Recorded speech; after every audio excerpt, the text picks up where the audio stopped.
Tai ir pradėkim pokalbį klausimų, dėl kokių priežasčių Lietuvos gyventojų suteikiamas būsto paskolas moka vienas didžiausių palūkanų visoje eurozonoje, jeigu ne didžiausias.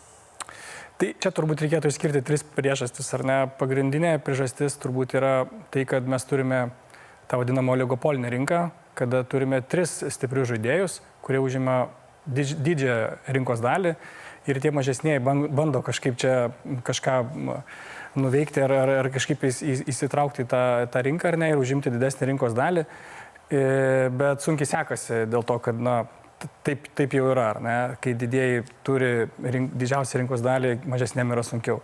Antra dalis yra taip pat, antra priežastis taip pat yra bankų. Tai yra tai, kad bankai paskutinius gal 15-20 metų kiekvienam vartotojui sakė, jog būk labai lojalus. Ir mes būsime taip pat lojalūs, tai yra duosime geresnę kainą, tai nėra iš tikrųjų tiesa. Nėra jie lojalūs klientams. Klientai gal yra lojalūs, bet bankai tikrai nėra lojalūs, nes kiekvienu atveju, kada yra kreipiamasi dėl paskolos, tada yra vertinama, ar tu gali grąžinti kaip asmuo, kuris gauni paskolą, ar negali. Ir trečia priežastis, kurią irgi turbūt bankai kažkiek įtakoja, tai yra tai, kad vartotojui kreiptis dėl paskolos yra taip pat labai sunku, nes sudaryto šiandien tokios aplinkybės, kad reikėtų tai daryti minimum 8 kartus. Tai yra nėra kažkokio kanalo, kada vartotojas galėtų vienu kanalu ateiti į visus 8. Daug čia akmenų į bankų daržą sumetėt, ką tik. Labai grubiai tariant, yra kokios vidutinės palūkanos mūsų šalyje ir palyginimai, kaip atrodo kitos šalis. Vidutinės palūkanos per šių metų pirmus 4 mėnesius, nes naujesnės statistikos dar neturime, maždaug yra tai, kad, bet vėlgi reikėtų turbūt kalbėti apie 2 skirtingus dalykus. Tai pirma yra palūkanos, antra yra marža. Aš gal norėčiau labiau apie banko maržą kalbėti, nes tai yra tikslingiau, dėl to, kad tai ir gali įtakoti tiek bankas, tiek pats vartotojas, ar ne, savo sprendimu. Tai banko marža yra maždaug apie 1,8, gal truputį daugiau. Šiuo metu per tuos pirmus 4 mėnesius, kai tarkime vidutinė eurozonos palūkanų norma kitose šalise, kurie skolinasi būstų, yra maždaug apie 0,9. Tai mes mažesnė. Grubiai 2 permokame. Permokam, iš tikrųjų. Taip, visiškai tiesa. Tai dabar tas refinansavimo visas procesas, kiek realiai galime sutaupyti refinansuodami savo paskolą? Na, čia jau reikėtų turbūt šiandien remtis Lietuvos banko turimą statistiką. Tai Lietuvos bankas sako, kad vartotojai, kurie kreipiasi dėl refinansavimo, plius minus sutaupė daugiau negu 0,5%. Kiekvienas besikreipiantis sutaupė maždaug tiek palūkanų. Ir sumos, ši palūkanas nieko turbūt nesako, daugiau sakytų tai, kiek žmogus sutaupo per likusį paskolos laikotarpį ir sumos yra tikrai įspūdingos. Vidutiniškai kiekvienas vartotojas, kuris refinansavo kreditą, sutaupo apie 7 000 eurų per likusį paskolos laikotarpį. Suma yra tikrai nemaža. Sutiktumėte su to, kad kartais net nebūtina refinansuoti, užtenka paskambinti savo bankui ir pasakyti, kad mes gauname tą pačią paskolą kitur gerokai geresnėmis sąlygomis ir tiesiog ją išsinešime? Ne visai galėčiau sutikti, todėl kad čia ir yra ta klaida, kurią, kaip jūs paminėjote, daro kiekvienas turintis būsto paskolą. Jis dažniausiai kreipiasi tik į savo banką, bet nepasitikrina, o kaipgi yra kitur, ar ne? Bet jeigu pasitikrinus, paskambinti, išdėstyti sąlygas, galbūt ir mūsų pačių bankas būtų šiek tiek lankstesnis.